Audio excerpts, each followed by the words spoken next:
A República não aconteceu apenas por conta da força do Exército, da força militar.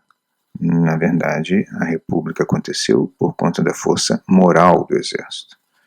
Houve um determinado momento em que, e eu acho que isso antecede a 1888, no qual a liderança do imperador, a sua liderança moral, foi colocada em xeque pelo Exército. Muitos, dentro dos círculos próximos à corte, temiam realmente o Exército, temiam a sua liderança dentro da sociedade. E esse, na verdade, é um dos fatores que levou o Exército a essa intervenção, que é uma intervenção que diz muito sobre a sua capacidade de inspirar na sociedade uma confiança. Isso também explica, ao meu ver, em grande parte, a aceitação com que, principalmente no Centro-Sul, se deu essa mudança de regime. Mas uma pessoa muito importante nesse processo é Benjamin Constant Botero de Magalhães. Ele tem o mesmo nome do constitucionalista francês, mas era brasileiro e militar, tendo lutado na Guerra do Paraguai. Benjamin Constant era um professor e professor da escola militar, e ali ele era extremamente querido pelos alunos.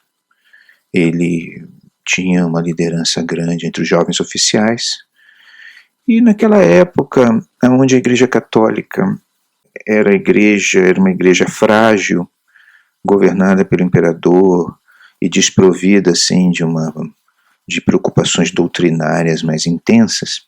Vocês vejam a importância que a maçonaria, por exemplo, tinha dentro da instituição eclesiástica.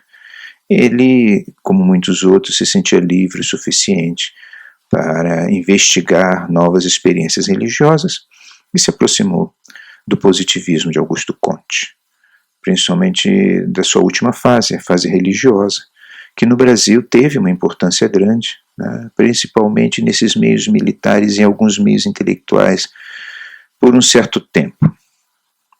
Mas Benjamin Constant, a coisa mais importante que me cabe aqui chamar a atenção sobre ele, é que ele cunhou o conceito do cidadão soldado. Benjamin Constant, ele acreditava e passou a sustentar isso nas suas aulas e junto a outros oficiais, que as Forças Armadas, especialmente o Exército, tinham um compromisso com o Brasil. Esse compromisso era um compromisso que havia sido sacralizado durante a Guerra do Paraguai.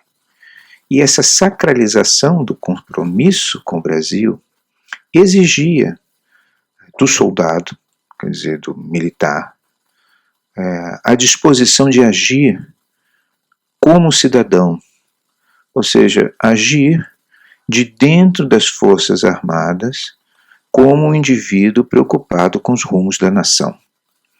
Ora, considerando que o Brasil tinha sérias dificuldades de se experimentar como nação, não havia muitas instituições, quer representativas, quer judiciárias, quer de qualquer tipo, que pudessem dar voz a essa nacionalidade brasileira. Considerando essas dificuldades do Brasil, podemos entender que o Exército Brasileiro, ao expressar dentro dos seus quadros a riqueza, hoje diríamos, étnica do Brasil, e representar essa riqueza étnica de uma forma muito expressiva, porque de fato dentro das Forças Armadas não apenas havia negros e índios, mas esses negros e índios e outros homens livres de origem humilde tinham dentro das Forças Armadas um lugar, e um lugar de sentido, e um lugar de significação, e eles podiam ascender por seus méritos dentro da instituição, especialmente no Exército.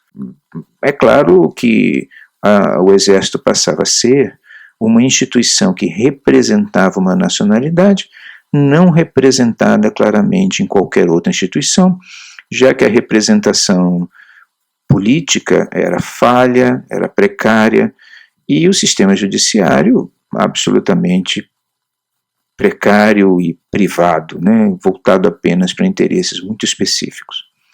Então, o que o Benjamin Constant propunha era que, considerando a singularidade do Exército como expressão da pátria, da nacionalidade, pelo fato de dentro dele existir essa realidade que dentro de nenhuma outra instituição havia, e pelo fato do Exército ter demonstrado a existência e a força do Brasil nos campos de batalha do Paraguai, a um custo de vidas enorme. Quer dizer, o Exército, ele se sacrificou pelo Brasil, a Marinha também, mas o Exército acima de tudo.